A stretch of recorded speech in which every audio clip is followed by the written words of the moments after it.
Hello दोस्तों, आज हम देखने वाले हैं कि आप सैलरी से रिच कैसे बन सकते हैं। जिंदगी में अमीर तो हर कोई बनना चाहता है, लेकिन कुछ लोगों को जॉब करना ही ज़्यादा अच्छा लगता है।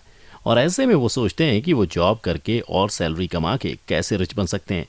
ज़्यादातर लोगों को ऐसा लगता है कि रिच बनने के लिए उनको नौकरी छोड़कर कुछ और करने की ज़रूरत है, क्योंकि सैलरी से रिच बनना मुमकिन नहीं है।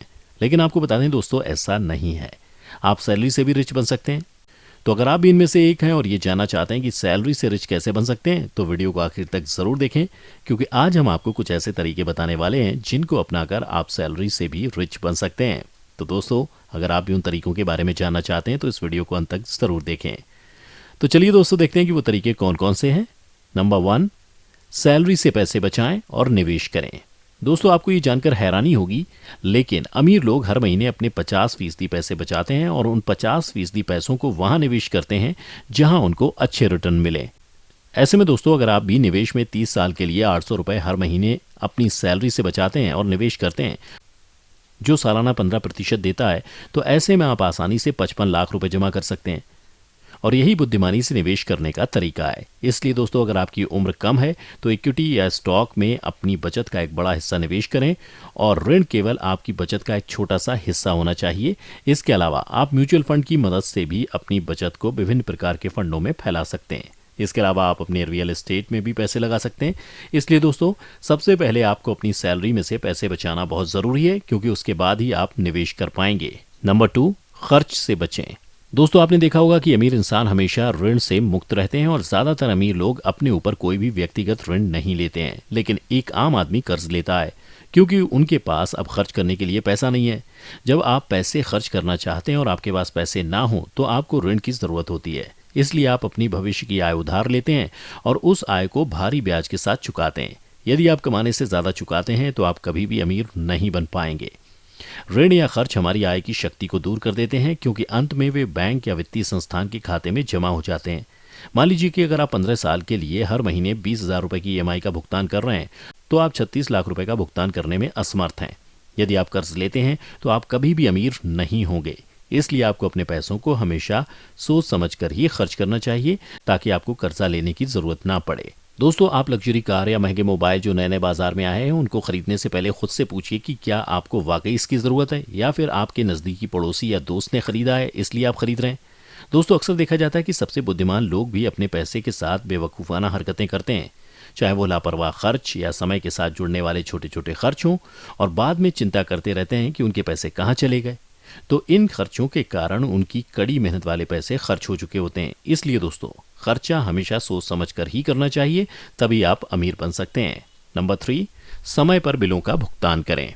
अगर आप उन लोगों में से एक हैं जो जानकर या गलती से समय पर अपने क्रेडिट कार्ड और दूसरे बिल का भुगतान नहीं करते, तो आप समझ लीजिए कि आप अपने बहुत सारे पैसे बर्बाद कर रहे हैं। जैसे कि अगर आपके पास 2 क्रेडिट कार्ड हैं और आप समय पर मिनिमम अमाउंट को जमा करना भूल जाते हैं, तो आपको बाद में उसके ऊपर काफ़ी सारी पेनल्टी भरनी पड़ती है। मान लीजिए कि आप देर से बिल भरने की वजह से हर महीने 1,000 रुपए का भुगतान कर रहे हैं, तो ये साल भर का मिला के काफ़ी ज़्यादा पैसे बन जाते हैं, जिनको अगर आप कहीं इन्वेस्ट करें तो उससे आप अच्छे खासे पैसे कमा सकते हैं।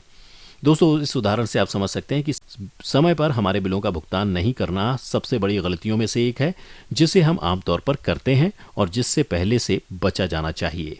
नंबर 4, बजट बनाएं और अपने पैसों को उसी हिसाब से खर्च करें।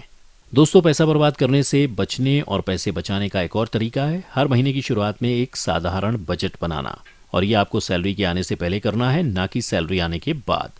इसके लिए आप अपने द्वारा किए जाने वाले सभी ज़रूरी खर्चों की लिस्ट बनाएं, और जैसे जैसे दिन आगे बढ़ते जाते हैं, आप अपने खर्चों को एक एक करके दूर करते रहें। अगर आप हर महीने इस हिसाब से चलते हैं तो आप कुछ पैसे ज़रूर बचाएंगे, और जब इन्हीं पैसों को आप कहीं इन्वेस्ट करेंगे और उससे आपको प्रॉफिट मिलेगा, तो इससे अच्छी और कोई बात नहीं है। जब आप थोड़ा पैसा बचाते हैं तो इसे खर्च करने से बचें। इसके बजाय आप अपने आप को इनाम देने के लिए इसका एक छोटा सा हिस्सा खर्च करें। खर्च के साथ अपनी खुशी को जोड़ना बंद करें।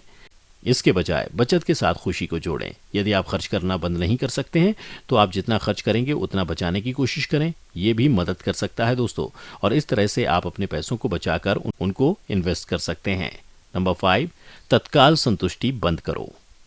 दोस्तों, आपको इस बात का पता होना चाहिए कि बचाए गए पैसों से ही पैसा कमाया जाता है। इसलिए आज रात बाहर खाने उस नए महंगे फोन को खरीदने और लंबी वेकेशन पर जाने जैसी तत्काल संतुष्टि अपने आप को देने से रोकें, क्योंकि ये सिर्फ कहने के लिए ही फैशनेबल हो सकता है कि मैं जिंदगी जीने के लिए यात्रा करता हूँ, या अगर ऐसा मैं नहीं करता तो जीवन का क्या मतलब है। बल्कि एक भी पैसे को खर्च करने से पहले खुद से एक सवाल पूछें, क्या ये वाकई ज़रूरी है। अगर इसका जवाब हाँ नहीं है तो आपको इनसे बचना चाहिए।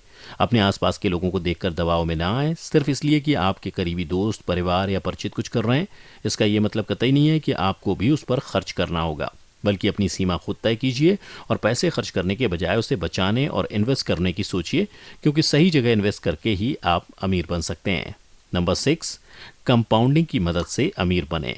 दोस्तों, ज़्यादातर लोग अपने पैसों को बढ़ाने के लिए उसे अलग अलग जगह पर इन्वेस्ट करते हैं और उनको पता भी होता है कि पैसे कमाने के लिए इन्वेस्ट करना भी ज़रूरी है।